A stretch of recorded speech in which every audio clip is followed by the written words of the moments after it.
नमस्कार साथियों, लर्निंग बाजार में आप सभी का स्वागत है। आज हम शुरू करने जा रहे हैं आधुनिक भारत का दूसरा अध्याय, यूरोपीय कंपनी का आगमन। लेकिन उससे पहले कुछ पृष्ठभूमि को समझने की कोशिश करते हैं इस मानचित्र के माध्यम से।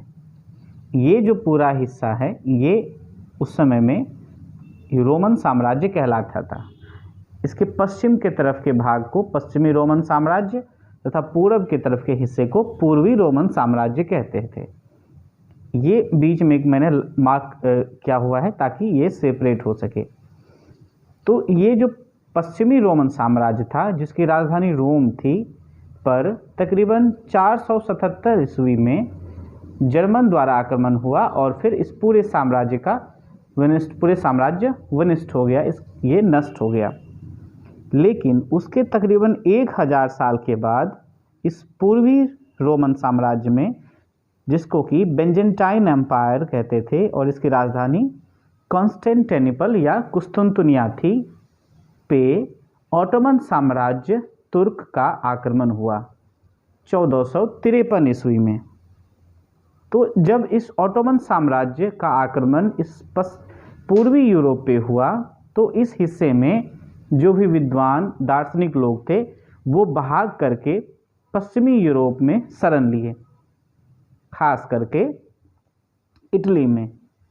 इटली में ही शरण क्यों लिए? क्योंकि उस समय में इटली काफ़ी समृद्ध था और समृद्ध होने के साथ साथ वहाँ पे जो व्यापारी थे उन्होंने इन विद्वानों को, दार्शनिकों को अपने यहाँ प्रोत्साहन दिया। मैंने क्या कहा कि जब इस पूर्वी यूरोप पे ऑटोमन साम्राज्य का अधिकार हो गया, तो इस एरिया में, इस क्षेत्र में जो भी समृद्ध विद्वान दार्शनिक लोग थे उन्होंने पश्चिमी यूरोप की तरफ अपना रुख किया और ख़ास करके इटली में उन्होंने शरण पाई। क्योंकि इटली उस समय में काफ़ी समृद्ध था, व्यापारिक केंद्र था, तो निश्चित रूप से जो समृद्ध व्यक्ति होते हैं वो कला से संबंधित व्यक्ति या विद्वज्जनों को अपने यहाँ आश्रय देते हैं। तो इटली में उन लोगों का आश्रय हुआ, उन लोगों ने इटली में रहना शुरू कर दिया। और इसी समय में इटली में 1453 ईस्वी में जब बहुत सारे दार्शनिक इकट्ठा हुए तो नए विचारों का उद्भव शुरू हुआ और इन विचारों के प्रभाव से जो परिवर्तन आने शुरू हुए उसको हम लोग पुनर्जागरण के रूप में जानते हैं। ये बेसिकली फ्लोरेंस नगर में शुरू हुआ और उसके बाद धीरे धीरे ये पूरे यूरोप में फैलता गया। तो एक तो घटनाक्रम हुआ कि ऑटोमन साम्राज्य के द्वारा जब इस पूर्वी यूरोप रोम पर आक्रमण हुआ, तो उसके बाद दार्शनिक जो पश्चिमी यूरोप में गए कि तो इस इटली में 1453 ईस्वी में इटली के फ्लोरेंस नगर में पुनर्जागरण की घटना शुरू हुई और धीरे धीरे ये पूरे यूरोप में फैल गई। तो ये एक कारण हुआ, महत्वपूर्ण घटना घटी 1453 ईस्वी में। दूसरी महत्वपूर्ण घटना घटी कि ये जब यूरोप के वासी इसी मार्ग से होकर के भारत में व्यापार करने के लिए आते थे, लेकिन जब इस पूर्वी यूरोप पर तुर्कों का अधिकार हो गया, ऑटोमन साम्राज्य का अधिकार हो गया, तो ये मार्ग बंद हो गया। अब निश्चित रूप से उन्हें व्यापार करने के लिए एक नए रास्ते की तलाश थी।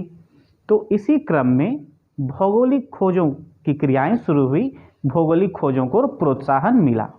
तो 1453 की घटना से दो बातें हुई, एक तो पुनर्जागरण की घटना हुई, दूसरा भौगोलिक खोजों की घटना की शुरुआत हुई।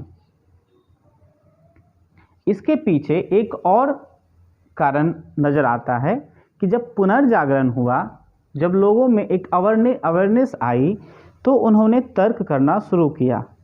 और जब उन्होंने तर्क करना शुरू किया तो इस पूरे यूरोप में जो ईसाईयत थी या क्रिश्चियनिटी फैली हुई थी, उनमें दो विचारधाराएं पनपने लगी। एक जो मूल मान्यताओं को मानने वाले ईसाईयत थे, जो ईसाई धर्म के मूल मान्यताओं को मानते थे, और कुछ व्यक्तियों के समूह जो उन मूल धारणाओं से हटकर तर्क करते थे। इन दोनों समूहों का जन्म हुआ। जो तर्क करते थे, जो विरोध करते थे मूल भावनाओं का, उन्हें प्रोटेस्टेंट कहते थे, और जो मूल भावनाओं को मानकर ही आगे चलते थे उन्हें कैथोलिक कहते थे। अब जब 1453 में हम लोग ये 3 घटनाएं देखते हैं, भौगोलिक खोज, पुनर्जागरण और धार्मिक सुधार, तो अब क्रम से बढ़ते हैं भौगोलिक खोज। अगर हम इस भौगोलिक खोज को देखें तो इसके पीछे प्रमुख कारण में से एक कारण था 1453 की घटना, यानी जब ऑटोमन साम्राज्य ने पूर्वी यूरोप को पूरे तरीके से बंद कर दिया था, तो यूरोपियों को भारत की तरफ आने के लिए नए रास्ते की तलाश थी। दूसरा कारण था शासकों द्वारा प्रोत्साहन। वहाँ के जो शासक थे, खास करके इस पश्चिमी यूरोप के जो भी शासक थे, वो भौगोलिक खोजों को बहुत ज़्यादा प्रोत्साहित कर रहे थे। इन शासकों में पुर्तगाल के शासक और स्पेन के शासक काफ़ी अग्रणीय थे, वो इन चीज़ों को काफ़ी ज़्यादा बढ़ावा दे रहे थे। तीसरी बात निकल के आती है आविष्कार। कुछ ऐसे आविष्कार हुए जिनसे भौगोलिक खोज सहज हो गई, समुद्र यात्राएं करना सुलभ हो गया। उनमें से कंपास का खोज, मानचित्र आदि का खोज जो था, ये भौगोलिक खोजों को, भौगोलिक इन्वेंशंस को थोड़े आसान कर दिए। साथ ही यात्रा वृत्तांत, मार्को पोलो नाम के एक यात्री थे जिन्होंने चीन की यात्रा की थी, और उन्होंने अपने यात्रा वृत्तांत में वर्णन किया कि किस प्रकार से पूर्वी एशिया के लोग किस व्यापार में समृद्ध हैं, वहाँ की व्यापार कितनी ज़्यादा उन्नत है, वहाँ के लोग कितने समृद्ध हैं। तो एक धन कमाने की लालसा भी इन लोगों को भौगोलिक खोज करने के लिए प्रोत्साहित किया। और एक और महत्वपूर्ण कारण था धार्मिक कारण। देखिए, जब ऑटोमन साम्राज्य पूर्वी रोम पर कब्जा कर लिया, तो चूंकि वो तो पूरा एरिया क्रिश्चियनिटी था, और यहाँ से जब ऑटोमन साम्राज्य ने इस एरिया पे कब्जा किया तो यहाँ पे इस्लाम का प्रसार होना शुरू हो गया। तो इन्होंने सोचा कि क्यों ना हम एशिया में आकर के ईसाईयत का प्रचार शुरू करें और ईसाई धर्म को बढ़ावा दें एशिया में या फिर इन अरब कंट्रीज़ में। तो ये कुछ कारण थे जो भौगोलिक खोजों को बढ़ावा देते थे। उनमें से एक कारण 1453 की घटना, शासकों द्वारा प्रोत्साहन, पुर्तगाल के शासक और स्पेन के शासक इसमें आगे थे। साथ ही साथ आविष्कार, कंपास का आविष्कार, मानचित्र का आविष्कार और यात्रा वृत्तांत, मार्को पोलो द्वारा लिखा गया यात्रा वृत्तांत जिनमें उन्होंने चीन के यात्रा वृत्तांत की वर्णन की थी।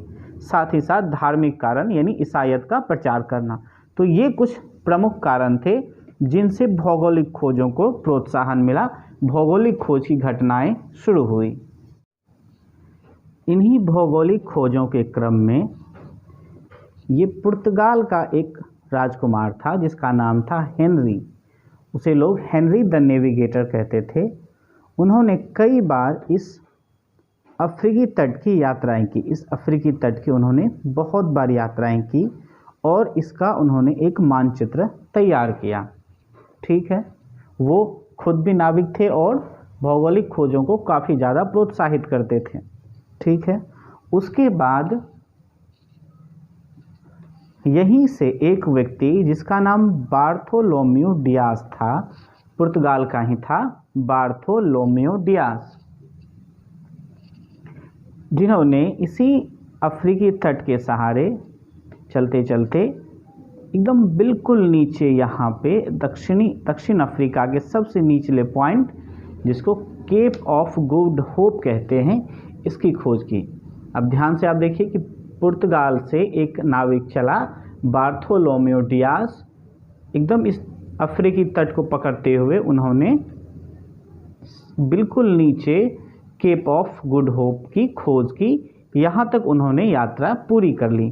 तो पुर्तगाल से दो व्यक्ति हुए, एक हेनरी द नेविगेटर जिन्होंने अफ्रीकी तट की यात्रा की और उसका मानचित्र तैयार किया। उसके बाद बार्थोलोम्यू डियास ने केप ऑफ गुड होप की यात्रा की, इसको खोजा।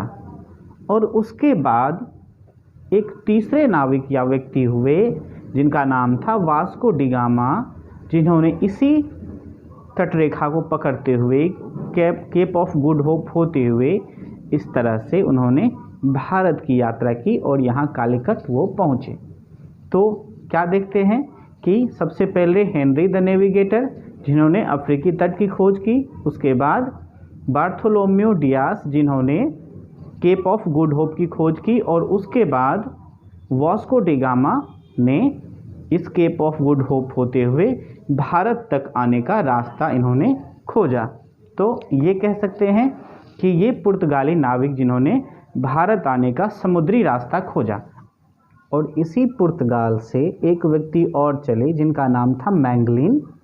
वो इसी अफ्रीकी तट रेखा को पकड़ते हुए अटलांटिक सागर को पार किया और फिर ये दक्षिण अमेरिका के नीचे होते हुए यहाँ इस जगह को जिन्हें मैंगलिन स्ट्रेट कहते हैं होते हुए एक समुद्र की ओर बढ़े जिन्हें प्रशांत महासागर कहते हैं। प्रशांत महासागर की इन्होंने खोज की। चूँकि ये महासागर काफ़ी बड़ा था, शांत था, तो इन्होंने इसका नाम पैसिफिक यानी प्रशांत महासागर रखा। तो पुर्तगाल से 4 व्यक्ति हुए। एक सबसे पहले हेनरी द नेविगेटर, उसके बाद बार्थोलोम्यू डियाज, फिर उसके बाद वास्को डी गामा जिन्होंने भारत के रास्ते की खोज की, और उसके बाद मैंगलिन जिन्होंने अटलांटिक सागर होते हुए दक्षिण अमेरिका के नीचे से मैंगलिन स्ट्रेट होते हुए वो प्रशांत महासागर की खोज की। तो पुर्तगाल से 4 व्यक्ति चले और ये अलग अलग रास्तों की उन्होंने खोज की। ठीक है, अब जब पुर्तगाल काफ़ी ज़्यादा खोज कर रहे थे भौगोलिक रास्तों की, भारत आने के लिए रास्तों की खोज कर रहे थे, तो स्पेन कैसे पीछे रहने वाला था।